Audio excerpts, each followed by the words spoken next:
मेरा सिंपल एक क्वेश्चन है कि कोविड ਨੂੰ ਲੈ ਕੇ ਬਹੁਤ ਜ਼ਿਆਦਾ ਦਿੱਕਤ ਆ ਰਹੀ ਹੈ। ਸਭ ਤੋਂ ਜ਼ਿਆਦਾ ਬਜ਼ੁਰਗਾਂ ਦੇ ਬੱਚਿਆਂ ਨੂੰ ਹੋ ਰਿਹਾ। ਬੱਚਿਆਂ ਦੇ ਕੀ ਧਿਆਨ ਰੱਖਣਾ ਜ਼ਰੂਰੀ? 6 ਮਹੀਨੇ ਦੇ ਬੱਚੇ ਨੂੰ ਹੋ ਗਿਆ, ਫੁਆੜੇ ਦੇ ਵਿੱਚ 6 ਮਹੀਨੇ ਦੇ ਬੱਚੇ ਦੇ ਵਿਚਾਰੇ ਦੀ ਡੈਥ ਵੀ ਹੋ ਗਈ ਹੈ। तो ਕਿਹੜੇ ਕਿਹੜੇ ਪ੍ਰੀਕਾਸ਼ਨ ਕਰੋ?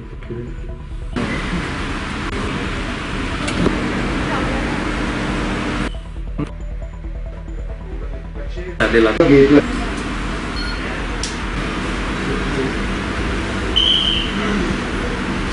सब अभी देखने में आ रहा है कि कोविड के चलते जो बुजुर्ग हैं या बच्चे हैं उनको ज्यादा ये इफेक्ट कर रहा है, उनको ज्यादा शिकंजे में ले रहा है। क्या ध्यान रखने की जरूरत है बच्चों को?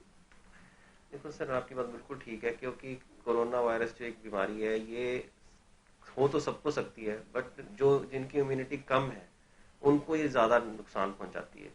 तो इम्यूनिटी कम ज़्यादा दो ग्रुप ऑफ लोगों में होती है। एक तो हमारे जो बुजुर्ग हैं जिनकी उम्र 60 से ऊपर है, या फिर वो लोग जिनकी उम्र 60 से चाहे कम है पर उनको और कोई बीमारियां हैं, जैसे कि डायबिटीज़, हाइपरटेंशन और दिल की बीमारी या कोई और सीरियस कैंसर या ऐसी सीरियस बीमारियां जिनको है, उन लोगों को ये डिजीज़ ज़्यादा इफेक्ट करती है। और सेम ही 1 साल से कम के बच्चों की भी इम्यूनिटी कम होती है, स्पेशली जो न्यू बॉर्न बच्चे हैं उनकी भी कम होती है, उनको भी ज़्यादा इफेक्ट करती है।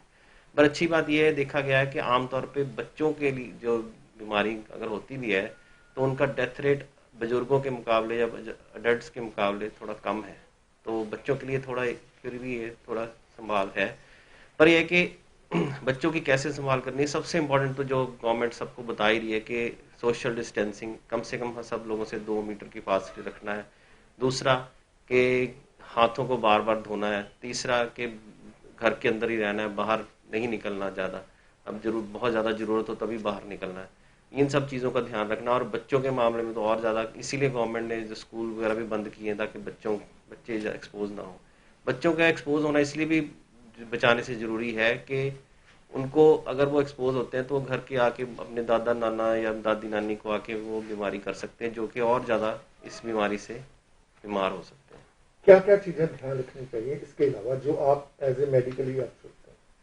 एक तो बच्चों की न्यूट्रिशन का ध्यान बहुत ज़रूरी है। हरी सब्जियां, फ्रूट्स सारे उनको देने चाहिए, उनकी इम्यूनिटी प्रॉपर बिल्डअप करके रखनी चाहिए। और दूसरा, अगर किसी को घर में खांसी जुकाम है वो बच्चों से अपना थोड़ा फासला बना के रखें। और तीसरा कि बाहर बिल्कुल ना निकलने दें बच्चों को खेलने। कई बार लोग सोचते हैं कि जो अपनी कॉलोनी में पार्क में बाहर घुमा लेते हैं बच्चों को, साइकिल चलाने छोड़ देते हैं, या एक बच्चे एक दूसरे से खेलने लगते हैं। तो बच्चों को ये नहीं पता कि इनको बताना बड़ा मुश्किल है कि सोशल डिस्टेंसिंग क्या है। तो इसलिए बच्चों को अपने घर के अंदर ही रखें। अगर उन्हें खेलना भी है तो अपने घर की छत पे ही खेलें, बाहर ना खेलें। बाहर अगर खेलते हैं तो सोशल डिस्टेंसिंग मेंटेन करनी बहुत मुश्किल हो जाती है। जैसे आपने बोला कि न्यूट्रिशन का ध्यान रखना, जो 1 साल से कम वाले बच्चे हैं उनको कैसे ध्यान में रखना है?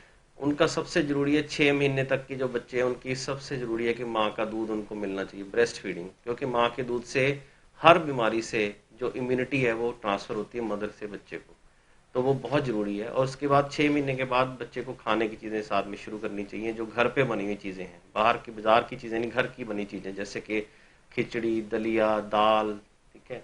और फ्रूट्स को पल्प बना के, वेजिटेबल्स का पल्प बना के, सूप दे के, अगर आप नॉन वेज खाते हैं तो बॉयल्ड एग वगैरह या उनको ये सब चीज़ें दे सकते हैं। अब तक की अगर स्टडी की बात करें तो क्या लगता है कि कब तक ये चलेगा, कि WHO की भी जो है उसके अलावा क्या आप समझते हैं? मेरे हिसाब से जो जो हमारा देश बहुत अच्छी स्थिति में है इस समय, क्योंकि हमने इस बीमारी को ज़्यादा फैलने नहीं दिया। जब ये शुरुआती स्टेज में थी तो हमारे सियासतदानों ने बड़ा अच्छा समय पे डिसीजन लेके इसको लॉकडाउन करके इसको एक कंट्रोल कर लिया। अगर ना कंट्रोल किया होता तो जितनी ओवर क्राउडिंग और हमारे देश में बीमार लोगों की संख्या बहुत ज़्यादा है। चाहे हमारे देश में ये कहा जाता है कि हमारा देश यंग देश है, बट हमारे देश में डायबिटीज़, हाइपरटेंशन, हार्ट डिजीज़ वाले पेशेंट, बाकी टीबी वाले पेशेंट बाकी दुनिया से बहुत ज़्यादा है, कैंसर वाले भी बहुत ज़्यादा है। तो हमारे में बहुत बुरी हालत हो सकती थी। और ओवर क्राउडिंग वैसे ही बहुत ज़्यादा है, बड़े शहरों में तो खास तौर पे स्लम एरिया में ओवर क्राउडिंग बहुत ज़्यादा है। तो ये अच्छा स्टेप लिया गया कि इसको टाइम पे रोक लिया गया।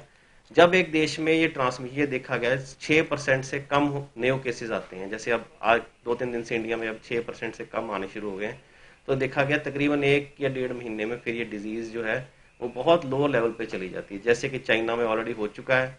और अब जो है हमारे इटली, स्पेन, जर्मनी और फ्रांस, ये 4 यूरोपियन देशों में भी अब वो डिजीज़ ट्रांसमिशन बहुत कम हो गई है।